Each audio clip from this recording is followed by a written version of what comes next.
I'm the colour and design specialist for Dulux New Zealand. I look after colour across the trade and retail markets. I also look after colour tools, so the colours that you see in retail stores and also the colours that go into van decks. I look after programs like the Dulux Colour Awards and Dulux Colour Forecast, and I'm also responsible for the marketing of the Dulux Colours of New Zealand range. So Colours of New Zealand is a curated range of over 1,000 colours, all inspired by our beautiful New Zealand landscapes or urban areas. The colours are designed to work well in Kiwi homes and under New Zealand light.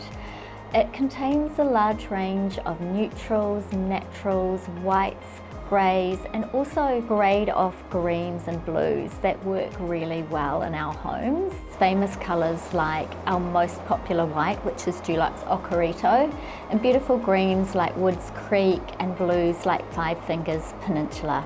So the amazing thing about the Dulux Colour Forecast is how much research goes into it each year. So we work really closely with international groups such as the Colour Marketing Group. We go to design fairs around the world. We work with trend forecasters and also look to see what's happening in the fashion industry, and then put together palettes that we think will be on trend for the next few years for Australia and New Zealand. Trends are a great way for interior designers or architects to look at what's going on in the design world and how they might be able to incorporate some of those new trends into their work, or just be inspired, and it might give them some new ideas. So it's not just colours that become popular, it's also combinations of colours. And that can really change the feel of a colour as well. So for example, a colour like lilac, previously it might have been thought of as quite an old-fashioned colour, but then when you combine it with a few unusual colour combinations like with a yellow or a red, it can really change the feel of the colour and give it a modern edge. Trends typically take quite a long time to evolve, but we've found with the pandemic some of these trends that we were starting to see have really sped up. For example, a lot more people are working from home now, so the lines between work and home and office space have been completely blurred.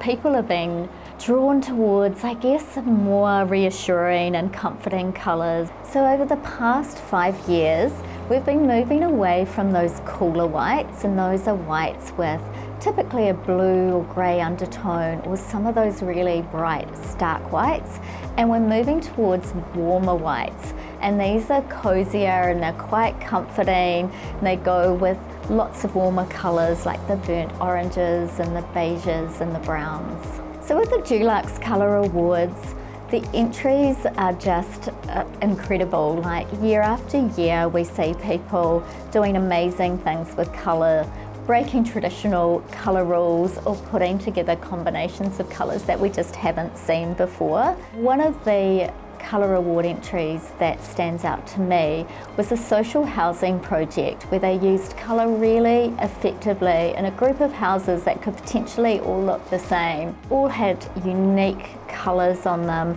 They made them easily identifiable and just gave them personality and a sense of fun. What I love about working at Dulux is how passionate people are. And there are so many talented people that work here in the colour space, so there is always so much to learn.